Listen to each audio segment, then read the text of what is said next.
What is up? My name is Warren E. Freeman Jr. And I'm back with episode 23. This is Extreme Rules. My reaction to it and ratings and shit. So, usually I do it the night of the pay-per-view, but I had a late night. I ain't go to bed till like 5 o'clock. I even called off work. The shit was real. It was a long night for me. It was a fun night, but I also figured I'd wait until Tuesday or a couple days to do the pay-per-view review, because then I get a chance to watch Raw. I get to let everything kind of sink in, and I can give a better analysis of the show. So Extreme Rules happened, and it was pretty extreme.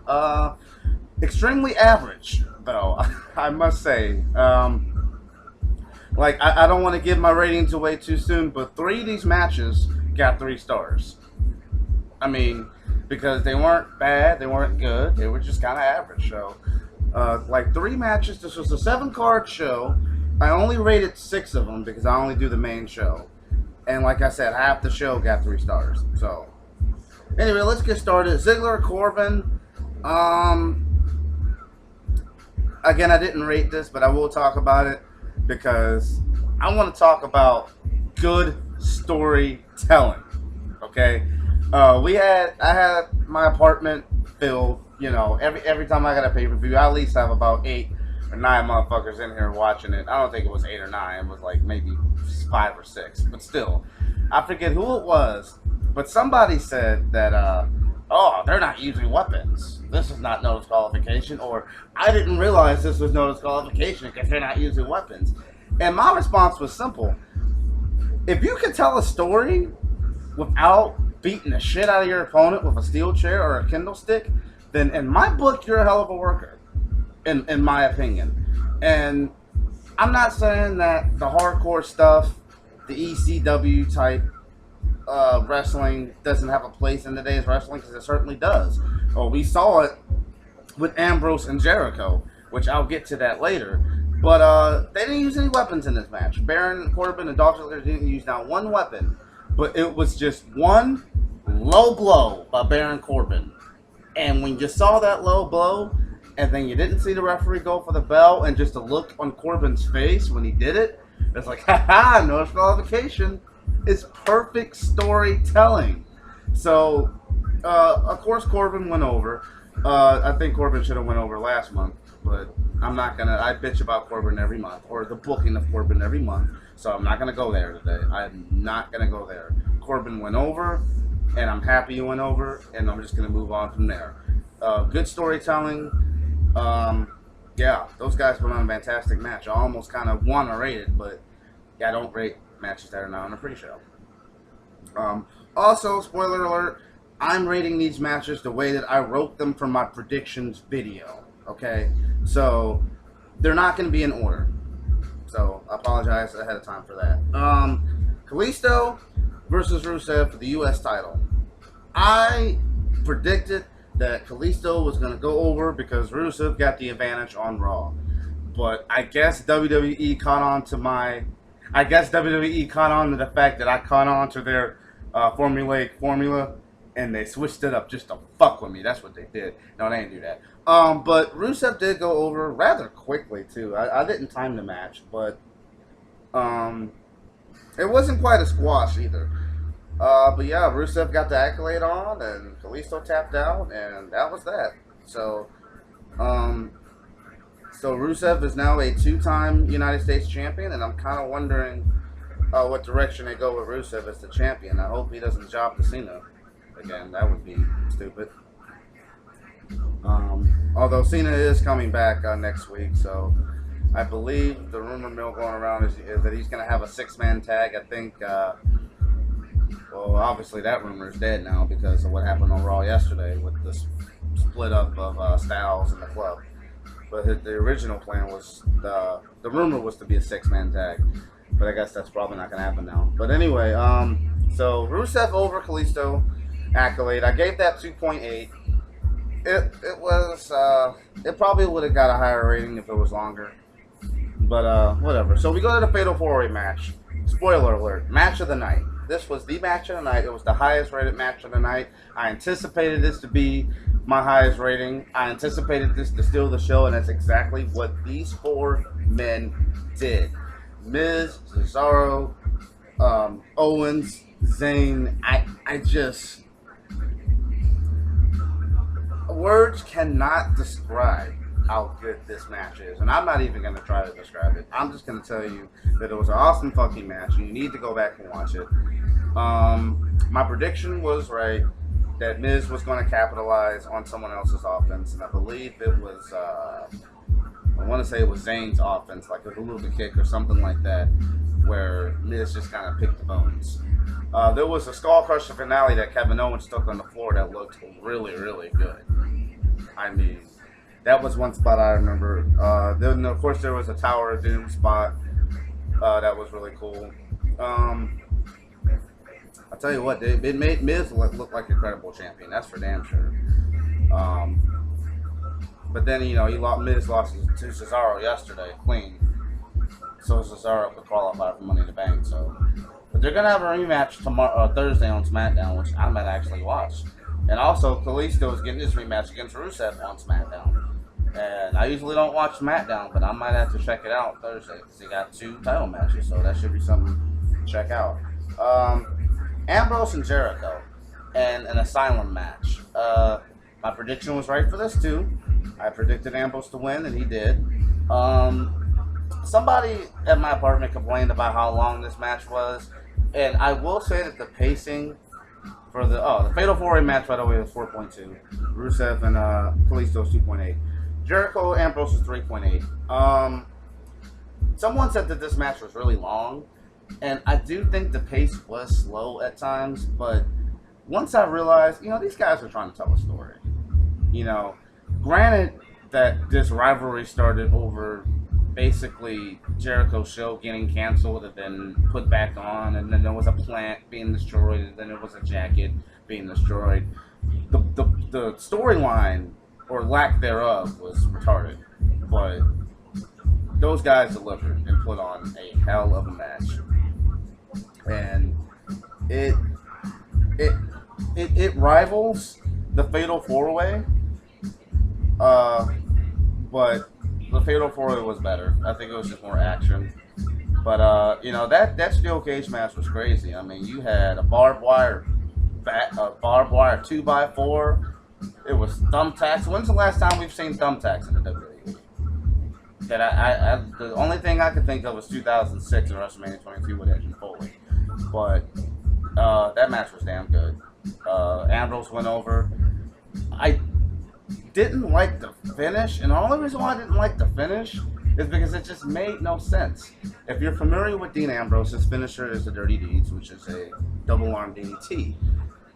And Jericho took, I think it was a back body drop or an electric chair drop or something, that Jericho took a back bump into the tax off of Ambrose's offense, right? So then Ambrose goes for the Dirty Deeds, and Ambrose back bumps into the tax. Like, if you were going to plant Jericho's face into the tax, I understand that. But why take a back bump into it? That's just stupid. I mean, at least when Triple H pedigree Cactus Jack, at least it was like Triple H's legs taking the tax and Cactus taking the thumbtacks to the face. That made more sense than a Dirty Deeds. I wasn't a fan of the finish. I did not like the finish of that match. But it was an awesome match. I gave it a 3.8. And spoiler alert, the rest of these matches are all 3s. I'm just going to get that out the way right now. Actually thinking about it now, Charlotte and Natalya, I don't even want to give that a 3, but I already wrote it down, so I'll leave that as a 3. And the reason why I'll give it a 3 is because those two are not going to have a bad match because they have good chemistry together. However, this was the worst in their series. And you know what? In my predictions video, I threw Charlotte a bone, and I said, you know what? I think they're going to have Charlotte win this match because they need to establish her as a credible champion. And then what do? They bring out Dana Brooke, dressed up as Ric Flair, to distract Natalya so that Charlotte can pick up the win. It's like right when I think they're gonna establish Charlotte as a champion, as a credible champion, they fucking let me down. That was such a letdown. I was so disappointed in that match. I was. And I get it. Dana Brooke needs something to do because Emma got hurt. And by the way, Emma, speedy recovery. Get well soon. Um, hopefully my dreams, of Sasha Banks taking a title off of Charlotte at SummerSlam is true, but now Sasha Banks is injured, so hopefully speedy recovery for you, boss. Hope you get back. Anyway, yeah, that was a letdown. Tag title match, the Raw Villains versus the New Day. It was refreshing to see Xavier actually in the match instead of Kofi. Other than that, I mean, the New Day, all three of those guys can work well on pretty much anyone on the roster. That being said, it wasn't a spectacular match, but it wasn't a shit to bad match either. So that was a 3. New Day over, which I predicted. I got that one right. And then main event, Roman Reigns versus AJ Styles.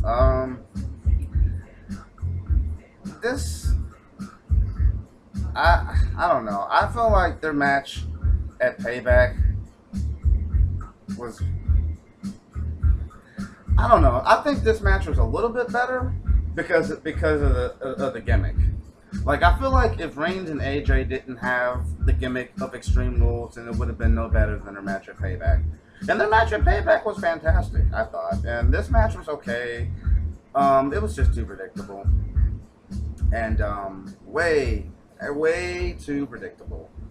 I mean, you had the Usos and you had the club interfere, and which reminds me, Usos and the club, I don't think was announced. That match actually happened on the pay-per-view too, and I didn't write it down because I think it might have been announced on SmackDown, and it wasn't in my predictions video, so I didn't rate it.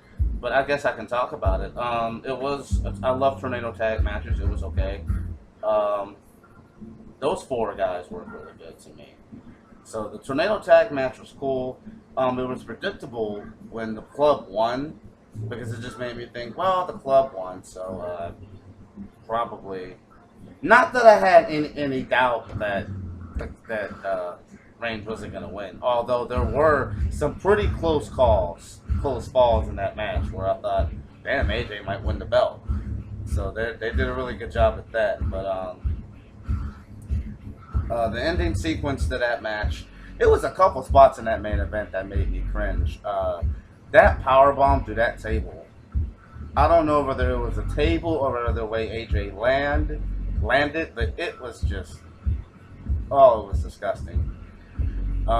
Reigns hit a random spear on the outside of the ring where he jumped over the steps and speared him, which I thought was dumb because it's not falls count anywhere. But anyway,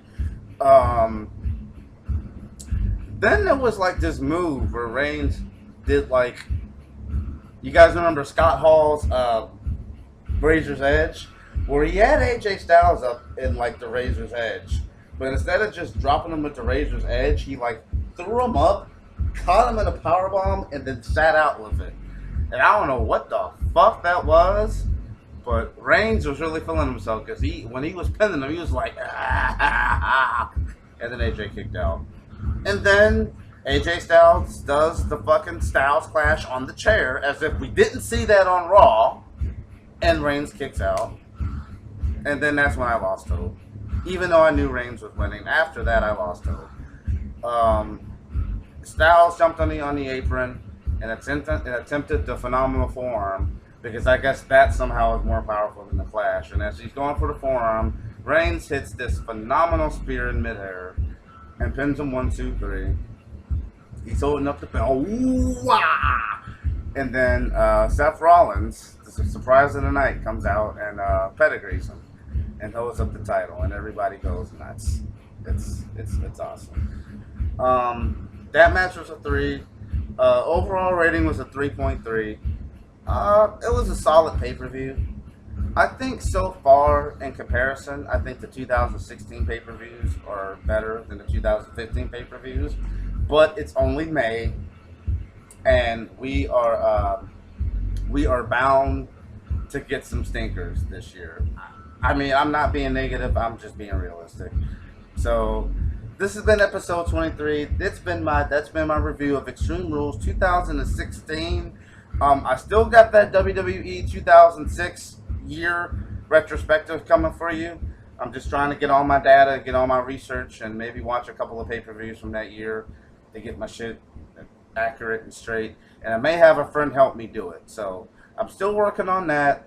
I'm still taking requests as well. If you guys have any pay-per-views you want me to do from WWF, WCW, ECW, let me know. I'll watch them, and I will review them, and I will critique them for your entertainment, and your entertainment alone, and for mine too, because I love to do it.